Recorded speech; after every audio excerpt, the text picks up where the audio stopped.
Bien, el tema que vamos a ver hoy es la cuestión de las clases sociales, una introducción al concepto de clase social y como siempre en la descripción del vídeo tenemos los links con los vídeos que aparecen en esta presentación. Empiezo con la cita de este historiador norteamericano que escribió libros sobre Kennedy, Roosevelt y demás, que pone de manifiesto que la cuestión de la lucha de clases forma parte de la normalidad democrática, que en una sociedad democrática es normal que haya diferentes puntos de vista muy controvertidos, muy diferentes con respecto a la cuestión de la distribución de la renta, la riqueza, que es normal que haya sindicatos, organizaciones empresariales que tienen puntos de vista totalmente diferentes con respecto a la cuestión de la distribución de la renta, la subida de los salarios, las pensiones, etcétera, etcétera. Lo que se va a abordar aquí es esto. Primero vamos a entrar en una aproximación al concepto de clase. Después veremos los dos enfoques principales que hay a la hora de analizar las clases sociales. Seguidamente veremos un enfoque relativamente nuevo de hace unos 8 o 10 años del sociólogo inglés Mike Savage. Y de ahí pasaremos al tema de cómo construir empíricamente las clases en el caso español y acabaremos con qué problemas pendientes quedan en el análisis de las clases sociales. Bueno, lo primero que conviene decir es que esto de las clases sociales es un tema controvertido, que para algunas personas esto de clases sociales es una cosa de marxistas, de izquierdistas, de personas que se dedican a promover el odio social y cosas por el estilo.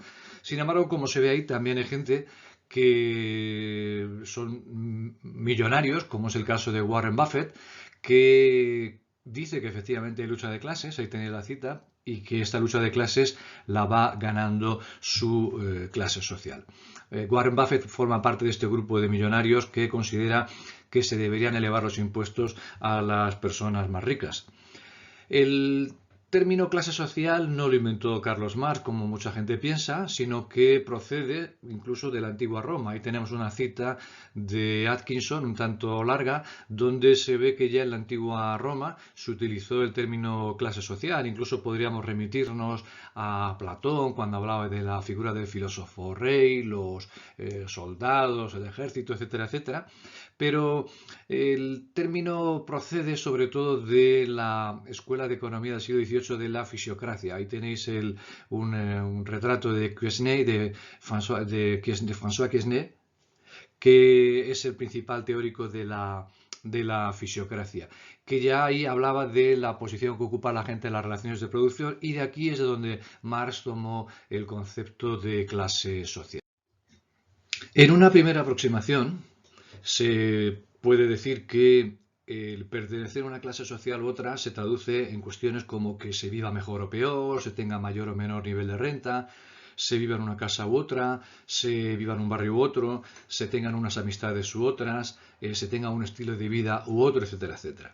En todo caso, creo que es muy importante hacer esta distinción que hacía cierta sociología estructural funcionalista entre las posiciones adscritas y las posiciones adquiridas. En una sociedad capitalista, la gente nace en una clase social, pero puede cambiar de clase. Puede mantenerse en la misma clase, pero también puede cambiar hacia arriba o hacia abajo, ¿no? Que es la cuestión que veremos más adelante cuando hablemos de la cuestión de la movilidad social. Es decir, no estamos, como se ve abajo, en una sociedad de castas, como ocurre en la India clásica, sino que estamos en una sociedad en la que es posible el ascenso, la estabilidad o el descenso social. ¿Qué son las posiciones adscritas? Pues son posiciones derivadas de elementos de carácter biológico. Es decir, uno nace hombre o mujer, nace perteneciendo a un grupo étnico u otro y tiene una edad u otra que va evolucionando a medida que va pasando el tiempo. ¿Esto qué quiere decir? Pues que el ser mujer, pertenecer a una minoría étnica, y, por ejemplo, ser joven significa que uno tiene serias dificultades o más dificultades que el resto, para pertenecer a los grupos sociales privilegiados.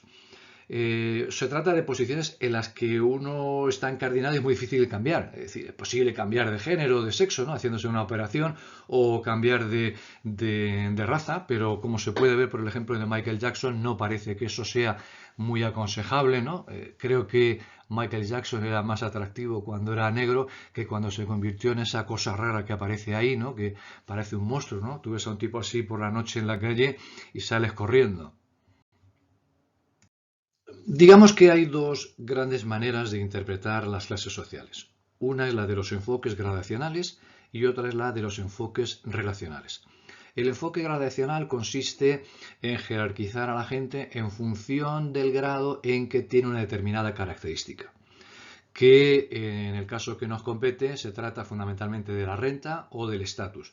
La renta es quizá el criterio de agrupación de la gente para formar clases sociales más utilizado. Es lo que se ve habitualmente en la prensa, en los medios de comunicación, de tal manera que se agrupa a la gente en función de su estrato de renta. Es decir, los que ganan entre 5.000 y 10.000 euros serían la clase muy baja, o los que ganan entre 10.000 y 15.000 serían la clase media baja, y así sucesivamente, ¿no? Y ahí tenéis cuáles son los nombres que se otorgan a estas clases.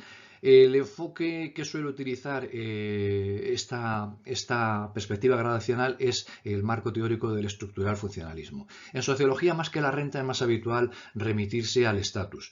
Es decir, consiste en preguntar a la gente, otorgue usted del 0 al 10 una puntuación a este bloque de ocupaciones. Lo vamos a ver ahora con una encuesta del CIS. Por contra, el enfoque relacional lo que hace es categorizar a las clases sociales en función de la relación que tienen con otras clases sociales. Quiere decir esto que cuando estamos definiendo, por ejemplo, a la burguesía, estamos hablando de un conjunto de relaciones sociales que a su vez define a la burguesía. Y por eso el criterio de demarcación es la ocupación laboral que uno tiene, la situación de mercado, y el marco teórico en el cual se sustentan los enfoques relacionales son los enfoques teóricos derivados de la obra de Karl Marx y de Max Weber. Aquí tenemos un ejemplo de cómo podríamos agrupar a la gente en función de estratos de renta. Aquí tenemos la radiografía del impuesto de la renta sobre las personas físicas en España. Y como se puede ver, pues tenemos muy poca gente que esté por encima de los 60.000 euros, en torno a poco más del 4% de los declarantes, no de la población, sino de las personas que hacen la declaración del IRPF. Y con esto pues podríamos poner a los que están en la posición más baja, es decir, los que tienen menos ingresos, como la clase baja, y así sucesivamente. Pero fijaos que estamos hablando de un colectivo que son prácticamente 20 millones de personas. Aquí tenemos, a partir de datos del CIS, la jerarquización de las ocupaciones en función de su prestigio. Y lo que se observa es que sistemáticamente aquellas ocupaciones de corte intelectual, para cuyo desempeño se requiere un largo proceso de formación, son las más valoradas por la sociedad. Bastante menos valoradas son las de carácter manual, quizá con la excepción de los bomberos, que tienen una altísima valoración, y los que se encuentran en la base, o el menos valorados en definitiva, son todas aquellas ocupaciones que tienen que ver con la política, desde los políticos, concejales, incluso representantes sindicales. Son las profesiones con diferencia menos valoradas. Bien, vamos a analizar la cuestión del enfoque estructural funcionalista. El enfoque estructural funcionalista viene a decir que la jerarquización social está bien, que responde a las necesidades de la sociedad, y ocurre que hay algunas obligaciones, ocupaciones, trabajos, como se quiera decir, que son más gratas y que además requieren ciertas capacidades para ser desempeñadas. Y lo que hace la sociedad es a estas posiciones asignarle premios. ¿Y cuáles son esos premios? Pues lo tenemos aquí abajo, las cosas que contribuyen a la subsistencia y a la comodidad, es decir, alimentarse, tener una casa u otra, vivir en un barrio u otro, etcétera, etcétera, a la diversión, es decir, tener la posibilidad de irse de vacaciones, ir a la ópera, al fútbol, etcétera, etcétera, y al respeto propio y a la expansión del ego, es decir, la consideración de que mi trabajo es importante, es valorado, me sirve para desarrollarme personalmente, etcétera, etcétera. Barber considera que la estratificación cumple una doble función. Por un lado, una función integradora, es decir, que la gente considera que es legítima la jerarquización que existe en la sociedad y por otro lado cumple una función instrumental, es decir, se refiere a la cuestión de que se asignan servicios y recompensas a la gente que realiza determinadas tareas, ¿no? Es decir, si queremos tener médicos, hay que compensar a los médicos con mejores salarios o con buenos salarios, con buen prestigio social, etcétera, etcétera. Últimamente se está empezando a considerar el nivel educativo como un elemento de diferenciación de clase, como un elemento de jerarquización, porque está claro que aquellas personas que tienen titulación universitaria tienen más probabilidades de pertenecer a los grupos sociales privilegiados, de tener una menor proporción de desempleo, mejores salarios, mayor esperanza de vida, etcétera, etcétera. Y otro elemento mucho más reciente es este que aportan aquí dos sociólogos ingleses en un artículo publicado en el diario The Guardian, que es la cuestión de la propiedad de la vivienda, cómo el ser propietario de una vivienda se está convirtiendo en un elemento importante de jerarquización social. Bien, aquí tenemos la cuestión de los enfoques relacionales. Aquí tenéis una cita de John Goldthorpe donde critica a los enfoques gradacionales, aquí los llama atributivos, es exactamente lo mismo, y una defensa de que la sociología lo que hace es analizar la clase social a partir de los enfoques relacionales. Bien, los enfoques relacionales, como se ha dicho, arrancan de Marx y de Weber, y el problema es que ninguno de los dos llegó a desarrollar completamente el concepto de clase social. Justamente el último capítulo de Capital está dedicado a las clases, pero está inacabado. Y en el caso de Max Weber, que escribió una obra monumental titulada Economía y Sociedad, dedica un epígrafe pequeñito a la cuestión de las clases sociales, con lo cual tenemos mucho de especulación. Decir que Marx y Weber coinciden en muchas cosas, ¿no? En considerar que, por ejemplo, la clase obrera es una clase totalmente separada de los medios de producción, aunque en el caso de Weber esto forma parte del proceso de racionalización de las sociedades contemporáneas, de tal manera que es algo deseable el que haya alguien que se especialice en la gestión, en la contratación del trabajo y alguien que haga el trabajo rutinario, manual, etcétera, etcétera. Mientras que para Marx esto es algo que habría que superar porque el trabajo o el trabajador asalariado vende lo único que tiene, que es su fuerza de trabajo, de tal manera que cae en la alienación porque tiene que trabajar siguiendo las instrucciones, indicaciones que le da el propietario de los medios de producción y si no lo hace se queda sin empleo y en consecuencia sin medios de subsistencia. Decir que en el caso de Max Weber las clases se definen sobre todo por el acceso a ciertas oportunidades, es decir, hay quien tiene acceso, por ejemplo, a la educación, a los medios de producción y eso le permite tener una situación de vida ventajosa, mientras que en el caso de Marx, lo vamos a ver más adelante hablando de Eric Olin Wright, lo fundamental es la relación de explotación que significa la sociedad capitalista.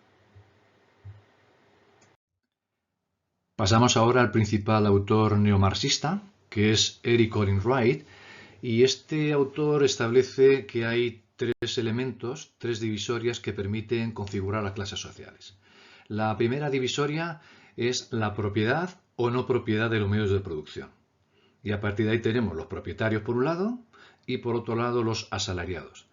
No todos los propietarios son iguales, es decir, hay propietarios que contratan un montón de trabajadores, 100, 200, 1000, etcétera, etcétera, mientras que hay pequeños empleadores que contratan a un número limitado de trabajadores, 10, 20 o lo que sea, y por otro lado tenemos los pequeños propietarios, la pequeña burguesía, gente que es propietaria de los medios de producción y que los trabaja directamente.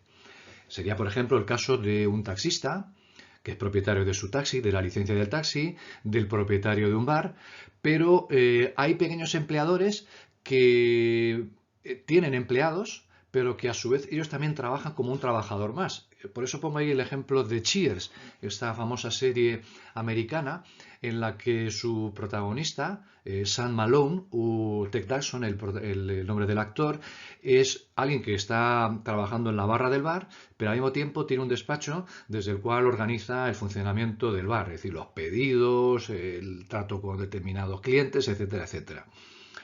Ese sería un pequeño empleador. Y un capitalista es alguien que no trabaja como un trabajador más, sino que está completamente al margen del trabajo que hacen los demás asalariados. Bien, ese sería el bloque de los propietarios de los medios de producción. Ahora nos toca el bloque de los asalariados. No todos los asalariados son iguales. Hay algunos que ejercen autoridad sobre otros trabajadores y otros que tienen un conocimiento experto y otros que no tienen nada, ni propiedad, ni autoridad, ni conocimiento experto.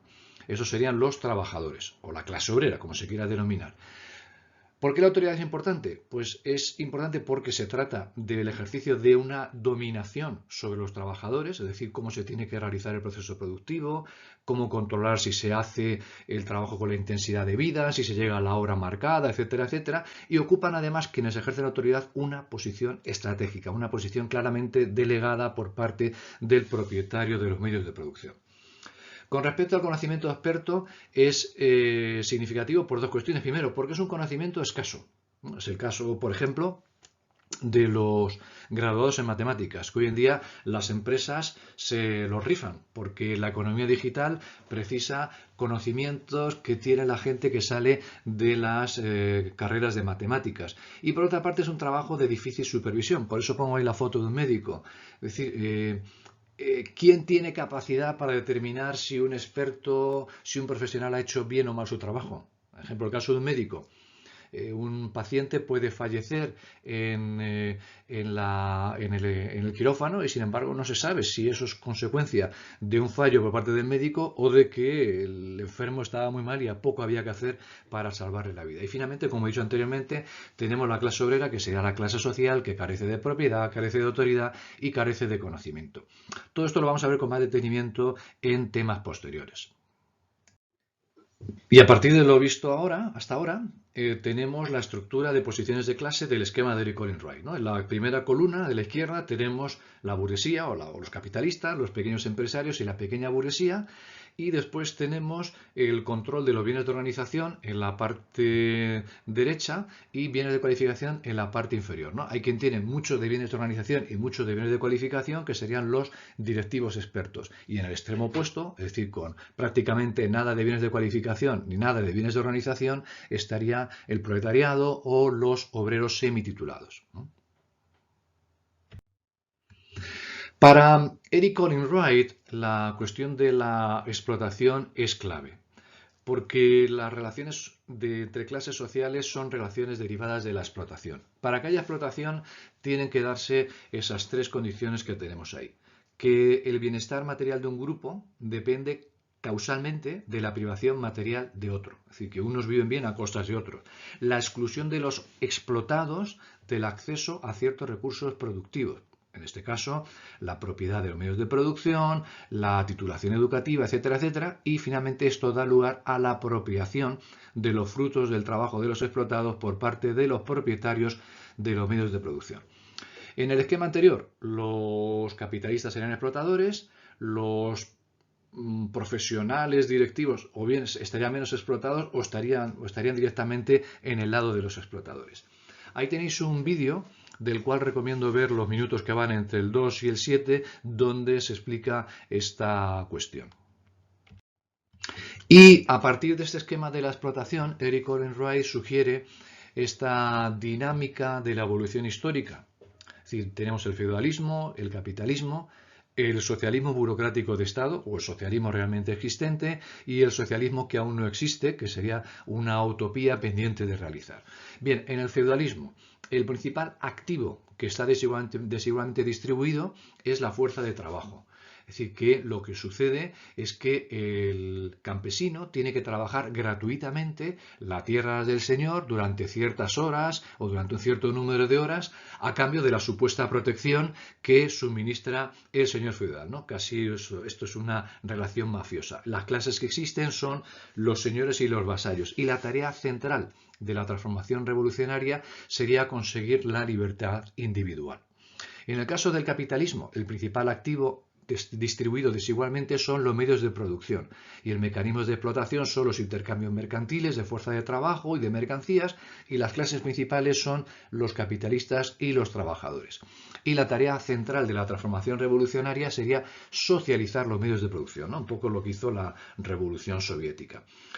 En el socialismo realmente existente, el principal activo desigualmente distribuido es la organización. Aquí el bienestar material de los grupos privilegiados consiste en ser miembros destacados del Partido Comunista o de la organización burocrática del Estado. Y eso permite el acceso a bienes escasos, como pueden ser las dachas, determinado tipo de alimentos, vestimentas, tiendas especiales, etcétera, etcétera. Y aquí el mecanismo de explotación es la apropiación planificada y la distribución del plus trabajo basada en la jerarquía o en la existencia de una dictadura. Las clases principales son directivos, burócratas y los no directivos. Y la tarea de transformación sería la democratización del control organizativo. Y la siguiente fase sería el socialismo, donde la destreza que está desigualmente, el activo, perdón, que está desigualmente distribuido son las destrezas, y aquí lo que el mecanismo de explotación sería la redistribución negociada del plus trabajo desde los trabajadores a los expertos. Decir que esto suena mucho a la distopía de la meritocracia, de la cual hablaremos cuando entremos en la cuestión de la movilidad social. Bien, y nos vamos a John Goldthorpe, este sociólogo inglés, que como podéis ver en la foto, pues ha visitado España, en bastantes ocasiones, por cierto, y es conocido sobre todo por sus estudios sobre movilidad social. Ha hecho mucho trabajo empírico y eso quizá se note en que hay menos reflexión teórica, desde luego muchísimo menos que en el caso de Eric Olin Wright, y quizá su principal aportación al estudio sobre las clases es la conceptualización de la llamada clase de servicio. Lo primero que debo decir es que el término clase de servicio es un tanto confuso, porque clase de servicio puede sonar a sector servicios, a la clase de personas que tienen que servir, menestrales, camareros, etcétera, etcétera, y es justamente lo contrario. En inglés a veces se utiliza en lugar de la expresión, lo vamos a ver más adelante, clase de servicio salariat, porque en inglés hay una diferencia tremenda entre el salary y el wage. Salary es una percepción salarial que se recibe cada mes, mientras que el wage es una percepción salarial que se recibe cada día o cada semana. Si habéis estado en Inglaterra os puede llamar mucho la atención que normalmente los alquileres de vivienda se hacen por semanas. Y hay esta idea por parte de la clase dominante británica de que si a un trabajador manual, a un obrero, a un currante, le pagas por meses, le pagas el día 1 todo lo del mes, se lo fundirá al cabo de una noche en whisky, en juergas, etcétera, etcétera, con lo cual al cabo de unos pocos días no tendrá nada. Es decir, es gente que no se sabe administrar. Y esa es la diferencia entre el salary y el wage. Así que como no tenemos una traducción muy adecuada para salariat, porque salariado pues sonaría de nuevo a asalariados, no a un grupo específico de entre los asalariados. Bien, la clase de servicio, ¿por qué se caracteriza? Primero, porque tiene una seguridad relativa, esto es muy importante, en el empleo. Digo relativa porque estamos viviendo en estos días en España el proceso de expedientes de regulación de empleo en sectores como la banca o en empresas como la telefónica, donde es verdad que las jubilaciones anticipadas son muy beneficiosas para quien se retira, pero eso significa que se quedan sin empleo la gente que se somete o que forma parte de estos ERES, de estos expedientes de regulación de empleo. La segunda característica es la confianza, lo que veíamos antes, ¿no? La delegación de autoridad y conocimiento especializado. Y a esto se añade el tema de las recompensas colaterales, especialmente de aspecto prospectivo en el futuro. Por ejemplo, un plan de pensiones. O vacaciones pagadas, o el coche de la empresa. Es decir, son muy diferentes recompensas, pero lo más importante quizás sean estas recompensas de carácter prospectivo. Y es una clase que tiene una difícil identidad por la amplia diversidad de sus fuentes de reclutamiento. Es decir, parte de la clase de servicio procede de la propia clase de servicio, sus padres eran también miembros de la clase de servicio, pero también una parte importante de la clase de servicio procede de las clases subordinadas, ¿no? Esto es muy claro en el caso de España, especialmente en los años 80, cuando empieza a desarrollarse el estado del bienestar y llega al Estado, llega a puestos como médicos, profesores, etcétera, etcétera, gente que procede de clases subordinadas.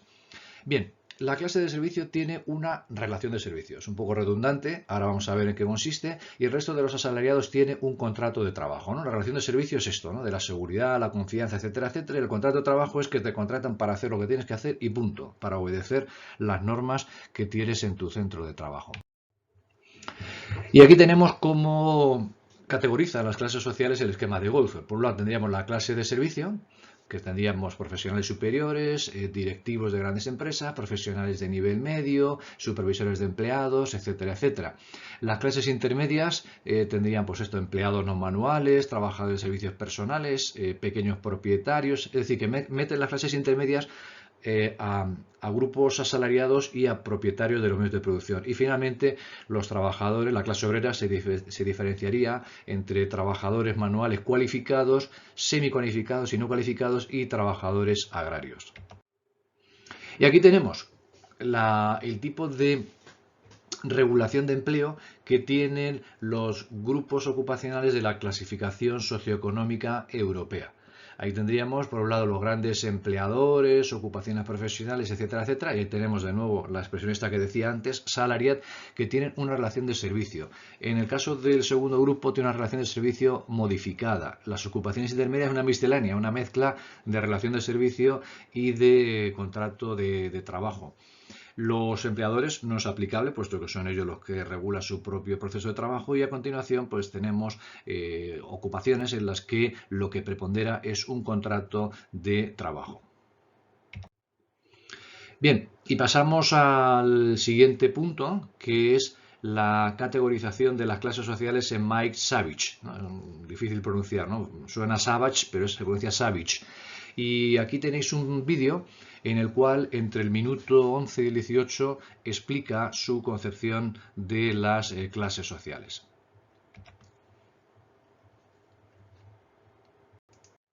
Aquí tenemos una explicación del modelo de Mike Savage.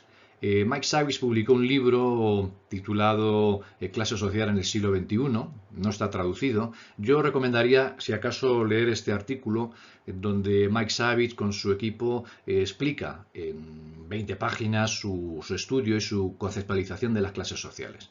Quizás el principal mérito que tiene este trabajo es que ha dado a conocer el concepto de clase social a la sociedad británica.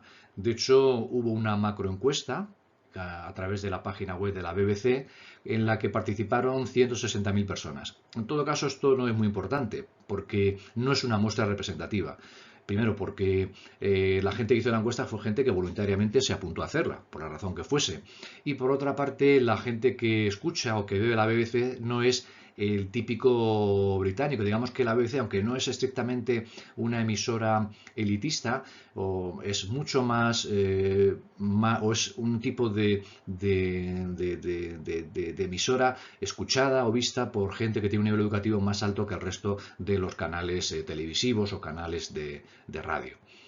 El artículo que referencio aquí hace o se basa en una muestra, esta vez sí representativa, de 1000 casos. No es tan llamativo como los 160.000 casos de la BBC.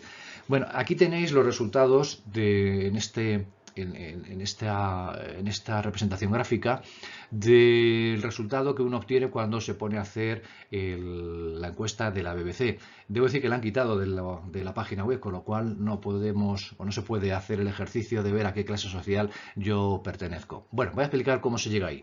Primero, decir que los enfoques anteriores sobre clases sociales apenas explicaban los consumos culturales y las identidades personales, que la élite tampoco aparecía debido al tamaño de las muestras. Y lo que ocurre con este enfoque de Mike Savage es que se conecta el estudio de las clases con los enfoques teóricos de Bourdieu, de tal manera que no solo se habla del capital económico, sino también del capital cultural y social, es decir, los estudios que tiene la gente, el tipo de consumos que hace, qué tipo de cine ve, etcétera, etcétera, y el capital social, que es con qué gente se relaciona, si mis amistades son profesionales, son trabajadores manuales, etcétera, etcétera, etcétera.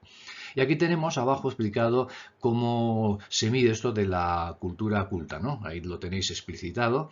Y a partir de ahí se obtienen el resultado final que vemos en esta representación gráfica. Es un poco llamativo que en esa encuesta a la cual ya no se puede tener acceso porque la han quitado de la BBC, no se pregunta nada sobre la ocupación, lo cual, en fin, dice mucho sobre, en fin, el carácter más bien publicitario que ha tenido esta encuesta. Y aquí tenemos cuáles son las clases sociales que aparecen, ¿no? Una élite, que es un 6% de la población, una clase media asentada, que es el 25% de la población, una clase media técnica, nuevos trabajadores afluentes, la clase obrera tradicional, trabajadores emergentes de los servicios y el precariado. En la segunda columna, como veis, está puesto el tanto por ciento que representa y una descripción. Esto habría que verlo con detenimiento.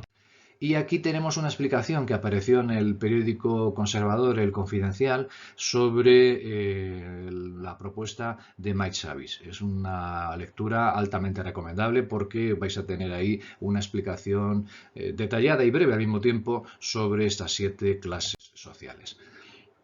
Y aquí lo que tenemos es alguno de los aspectos de estas clases, ¿no? Pues la edad media de los miembros de la élite, 57 años. Es decir, hay que ser un poco mayor para poder pertenecer a la élite, pero mayor aún para pertenecer a la clase obrera tradicional, 66 años, ¿no? Son prácticamente jubilados. Esta es una de las cosas que se critica del enfoque de Mike Savage. Nos podemos ir al tema de las minorías étnicas. Como podéis ver, pues solo 4% de la gente de minorías étnicas pertenece a la élite. Más de la mitad son universitarios, más de la mitad, 63%, tiene empleos en las profesiones o en puestos directivos. Y ahí tenemos lo que ocurre con el resto de las clases sociales del enfoque de Mike Savage. Bien, conclusiones de este nuevo enfoque. Bueno, decir primero que ha sido muy criticado, es decir, que es verdad que tuvo un impacto mediático muy amplio, pero ha sido muy criticado porque es poco riguroso. Primero, lo que he dicho antes, no hay una clara vinculación entre ocupaciones específicas y clases sociales. Un mérito es el de que se detecta la existencia de una élite, pero también se ha planteado la crítica de ¿puede haber una élite tan sumamente numerosa, un 6% de la población? Cuando una élite sería el 1 o el 0,1% de la población. Se detecta que el 15% de la población pertenecería al precariado, que es un grupo social del cual se hablará más adelante cuando entremos en la cuestión de las clases trabajadoras. Y los nuevos trabajadores afluentes y los trabajadores emergentes de los servicios constituyen 2 grupos novedosos, pero que parecen los hijos de la clase obrera tradicional. Y nos vamos al cuarto aspecto de este tema, que es la construcción empírica de las clases. ¿Cómo podemos saber cuánta gente pertenece a qué clase social en el caso de España? Pues para eso recurrimos a los datos del Instituto Nacional de Estadística, el cual tiene elaborado lo que se llama la categoría socioeconómica, que son 18 grupos, muchísimo, que se pueden reducir a los 10 que tenemos aquí, ¿no? Por un lado, agricultura por cuenta propia, agricultura por cuenta ajena, empleadores no agrarios, profesionales por cuenta propia, etcétera, etcétera, etcétera. Aún así, 10 es mucho y podemos extraer de aquí 5 grupos. La clase de servicio, por ejemplo, estaría constituida por los grupos 4, 6 y 7. En el caso de Eric Conning, como el grupo 4 son profesionales por cuenta propia, los pondría en el grupo de los propietarios. Un profesional por cuenta propia puede ser, por ejemplo, un odontólogo que tiene su propia consulta. Es el propietario de los medios de producción, de la clínica en la que trabaja, pero al mismo tiempo es un profesional de elevado nivel. La vieja clase media, los propietarios, pequeños propietarios, pues serían los grupos 1, los propietarios agrarios, el grupo 3, empleadores no agrarios y el grupo 5, autónomos no agrarios. Las nuevas clases medias, el grupo 8, trabajadores no manuales, y se acabó. Donde ahí podríamos poner desde el vendedor del Corte Inglés al oficinista, etcétera, etcétera. Y los grupos siguientes, obreros cualificados, sería el grupo 9 de la clasificación de ocupaciones y obreros no cualificados serían el grupo 10 y el grupo 2, que son los trabajadores no cualificados del sector agrario. Bien, este cuadro es un poco, es bastante minucioso. Lo traigo a colación, a pesar de que puede ser de difícil lectura, porque en él se observa, bueno, lo que pongo en prosa arriba, es decir, el hecho de que la clase de servicio ha subido considerablemente en el caso de España entre el año 2000 y 2016. Bien, lo que tenemos es en la primera columna. Trabajadores agrarios por cuenta propia, agrarios por cuenta ajena, empresarios que no tienen asalariados, profesionales por cuenta propia, autónomos que no tienen asalariados, directivos, supervisores, profesionales por cuenta ajena, trabajadores no manuales, trabajadores manuales cualificados y trabajadores manuales, falta la M, no cualificados. Y llamaría la atención sobre la cuestión de que si nos vamos a los profesionales por cuenta ajena, ¿no? Por ejemplo, los médicos, informáticos, profesores, etcétera, etcétera, han pasado de ser en el año 2000 el 15,39 del total de la población activa con empleo al 21,03 de la población activa. Es decir, un cambio tremendo.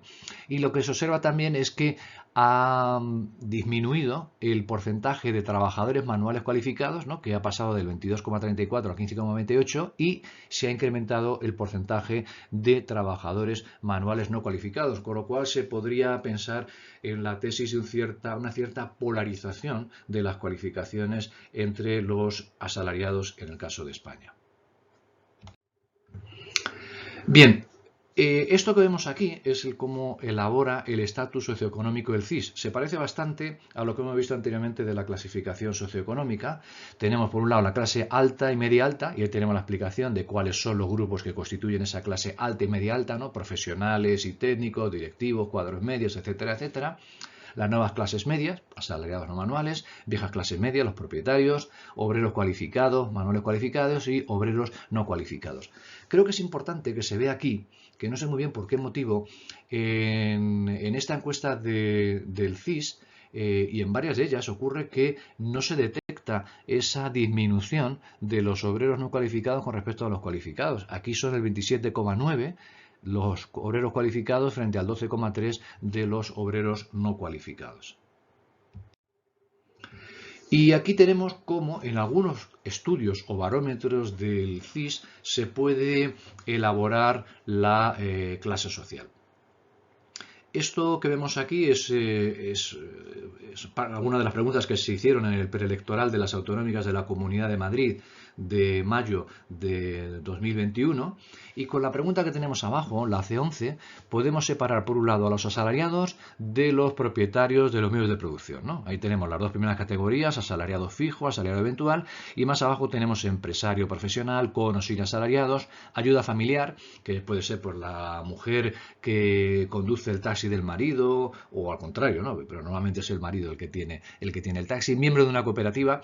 No sé muy bien dónde ponerlos, porque un cooperativista es un propietario, pero un propietario por un margen muy escaso, un porcentaje muy escaso, depende de cómo sea la cooperativa. Por fortuna no hay muchos. Digo por fortuna a la hora de hacer un análisis estadístico, con lo cual, aunque nos equivocásemos y ponerlos como trabajadores asalariados, que yo creo que no sería el caso, o como pequeños propietarios, no nos vamos a equivocar mucho. Bien, y con esto, si alguien ha respondido que es asalariado en C11, pues si en C10 dice que es director gerente profesional, pues pertenecería a la clase de servicio. Si dice que tiene ocupaciones elementales, operador de instalaciones, pues pertenecería a las clases trabajadoras. Más complicado es qué hacer con las ocupaciones militares y cuerpos policiales, que son todos asalariados, evidentemente, y todos son empleados públicos. Bueno, nos podemos ir a datos sobre la composición de empleo de las fuerzas y cuerpos de seguridad del Estado, y la mayor parte de estas personas son números de la Guardia Civil, es decir, personas que no tienen ningún cargo, es decir, no son ni generales, ni cabos, ni comandantes, ni nada por el estilo. Bien, y una cosa que veíamos al principio, el tema de los enfoques gradacionales, pues con estos enfoques también podemos analizar la cuestión de la distribución de la renta, ¿no? Aquí tenemos la renta media de estos 5 grupos, clase de servicio, trabajadores no manuales de rutina, etcétera, etcétera, y aquí tenemos a qué quintil pertenece cada uno de estos grupos, ¿no? Pues como se puede ver en la clase de servicio, la inmensa mayoría pertenecen al quintil 4, al quintil 3, al quintil 2 y muy pocos tienen pocos ingresos, mientras que si nos vamos al otro extremo, a trabajadores manuales no calificados, la mayoría de ellos están en los quintiles 1 y 2 y muy pocos están en el quintil 4. Es decir, que pertenecer a la clase de servicio, por término medio, significa que uno pertenece a los quintiles de renta más elevados. Y ahí tenía pues la renta media, ¿no? 22.000 en el caso de la clase de servicio, 9.400 en el caso de los trabajadores manuales no cualificados. Estamos hablando de datos ya de hace unos cuantos años, del año 2014. Bien, y con esto vamos a la última parte de este tema, que es el de las cuestiones que quedarían por explicar, pendientes de explicar. Bueno, lo primero, las situaciones múltiples. ¿Esto qué quiere decir? Pues que hay gente que tiene varios empleos. Esto ocurre en muchos países del este, ocurría con mucha frecuencia en la España de la dictadura de Franco, incluso en los primeros años de la transición, donde hay gente que por la mañana podía ser funcionario o empleado de una empresa pública como Telefónica y por la tarde tenía otro empleo. Podía ser taxista, tener una tienda o lo que fuera. Y la cuestión es a qué clase social pertenece esta gente. ¿Al empleo de la mañana o al empleo de la tarde? Claro, tendríamos que saber cuál es el empleo más significativo en términos de renta o en términos de horas de trabajo, pero en principio esto os plantea una situación bastante complicada. O en Estados Unidos es cada vez más habitual, especialmente entre los trabajadores, tener varios empleos. Uno de 4 horas en un sitio, otro de 5 horas al día, pero no todos los días de la semana. Normalmente son empleos de clase trabajadora, con lo cual no cambia mucho, pero podrían ser empleos de pequeño propietario y otro de asalariado. Otra cuestión es la de las situaciones mediadas. ¿Esto qué quiere decir? ¿Dónde ponemos a los menores de edad, a los estudiantes, a las amas de casa, a los parados, especialmente a los de larga duración o a los que no han trabajado nunca, y a los jubilados o a los pensionistas, más que los jubilados, los pensionistas? La mayoría de los pensionistas son jubilados, pero no todos los jubilados son pensionistas.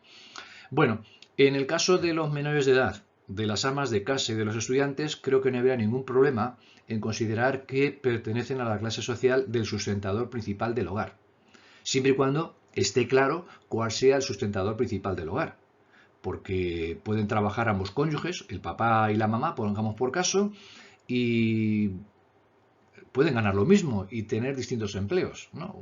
Uno puede tener una tienda o un taxi y otro u otra puede trabajar en una fábrica o en una empresa o donde sea.